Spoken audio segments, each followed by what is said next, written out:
In Texas, families are gradually confirming the deaths of loved ones killed by last week's flooding, including children from a girls' summer camp in Kirk County.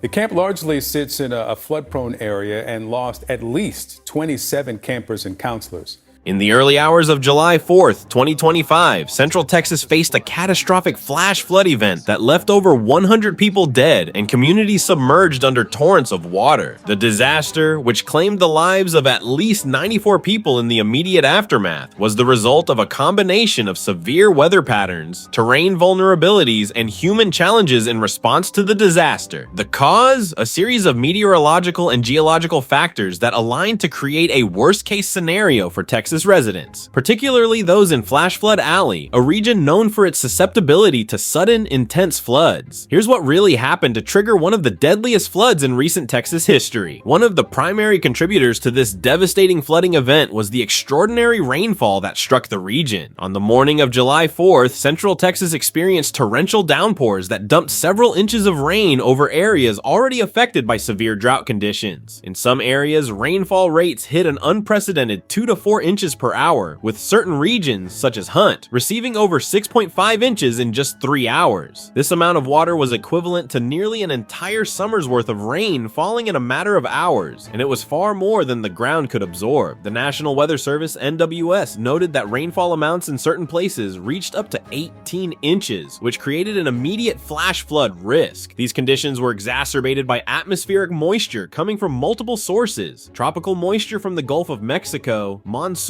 moisture from the eastern Pacific, and the remnants of Tropical Storm Barry, a system that had dissipated further south but still carried significant moisture into Texas. According to Marshall Shepard, director of the Atmospheric Sciences program at the University of Georgia, this volume of rainfall, combined with the slow-moving thunderstorms caused by a mesoscale convective vortex, a term used to describe a disturbance in the atmosphere, created an environment ripe for flash flooding. The vortex essentially caused the moist air to condense rapidly, releasing the water into intense thunderstorms that lingered over the same areas for hours, which compounded the severity of the flooding. These are the worst-case ingredients from a meteorological standpoint, Shepard explained. The conditions created very extreme precipitable water values, which is essentially the amount of water in the atmosphere that can fall in a short amount of time. In this case, the floodwaters were essentially a product of a perfect storm, favorable meteorological conditions, and intense rainfall combining with a highly flood-prone region. Victor, as you drive the highway that winds along the Guadalupe River, you see miles and miles of destruction like this, stacked up against surviving trees on the riverbank, homes, cars, timber, and of course this is where a lot of those dog teams are searching for those missing here. There is such raw heartbreak now, over a week since the flash floods. The president, the FEMA director coming here today amid their promises to end FEMA as America knows it today.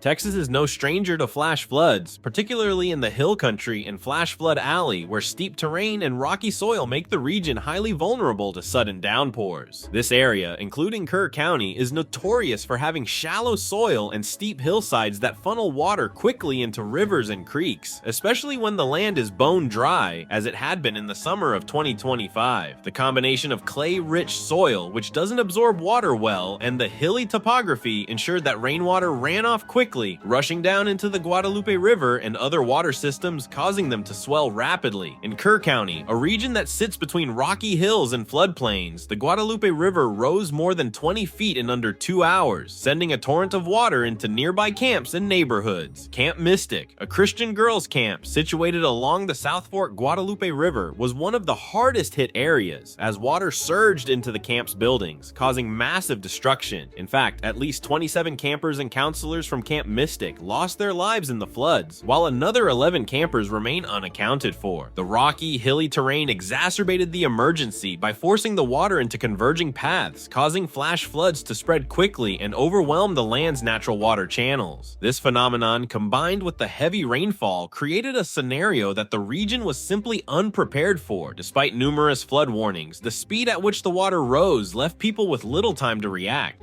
Another critical factor in the flooding was the ongoing drought that had gripped the region for months leading up to the event. According to the U.S. Drought Monitor, Central Texas, including Kerr County, had been in severe drought conditions for much of 2025. When areas that are typically dry suddenly receive large amounts of water, the ground, unable to absorb the moisture, sends it flowing straight into waterways, which in turn leads to dangerous flash floods. The drought's impact was felt in the soil, which was unable to absorb the heavy rain. Instead of soaking into the ground, the water ran off and made its way to the Guadalupe River, flooding surrounding areas. This left little room for absorption and significantly raised the flood risk, increasing the speed and intensity of the water's rise. While the National Weather Service and Texas Emergency Management had warned about the threat of flash flooding more than a day in advance, the timing of the event played a significant role in the tragedy. The heavy rains began in the middle of the night, with the majority of residents, including campers, asleep when the water started rising. This overnight timing posed a massive challenge for authorities trying to get the message across in time. Flash flood warnings, including flash flood emergencies, the highest alert, were issued hours in advance, but the timing and conditions contributed to the high death toll. Many people already dealing with warning fatigue due to frequent flood alerts in the region may not have understood the severity of the situation, especially since the area had previously experienced flash floods without such devastating results. Local officials were caught off guard by the intensity of the flood, with Kerr County Judge Rob Kelly admitting that they had no reason to believe it would escalate into a disaster of this magnitude. Meteorologists and climate scientists are increasingly linking these types of extreme weather events to the impacts of climate change. As global temperatures rise, weather patterns are becoming more extreme, with heavier rainfall and more frequent flash floods. This recent Texas flooding serves as another reminder of how climate change is influencing local weather and exacerbating natural disasters. Jennifer Francis, an atmospheric scientist at the Woodwell Climate Research Center, explained that climate change will likely continue to increase the frequency of events like the one that struck Texas. The heavy rainfall seen in Texas may become a common occurrence as the planet warms, leading to more flash floods and other extreme weather events. As search and rescue operations continue and communities begin to rebuild, experts emphasize the need for better preparation, especially in flood-prone areas. The flood disaster in Texas highlighted the importance of early warning systems, better floodplain management, and stronger emergency response capabilities. As meteorologists warn, flash floods like these will only become more frequent as weather patterns continue to change. Rachel Cletus, policy director at the Union of Concerned Scientists, stressed the importance of continued investment in climate research and disaster preparedness. She stated, "While we can't eliminate every risk, we must ensure that essential agencies like NOAA and FEMA are well funded to keep people safe from these worsening disasters." The Texas flash floods of July 2025 stand as a stark reminder of how weather patterns, geography, and human vulnerability can align to create a disastrous scenario. The catastrophic flooding that claimed the lives of over 100 people, including children and counselors at Camp Mystic, was the result of multiple compounding factors: extreme rainfall, drought conditions, vulnerable terrain, and warning fatigue. As climate change continues to reshape weather patterns, the frequency of these devastating events is likely to increase, making it essential to learn from this tragedy and invest in stronger disaster preparedness.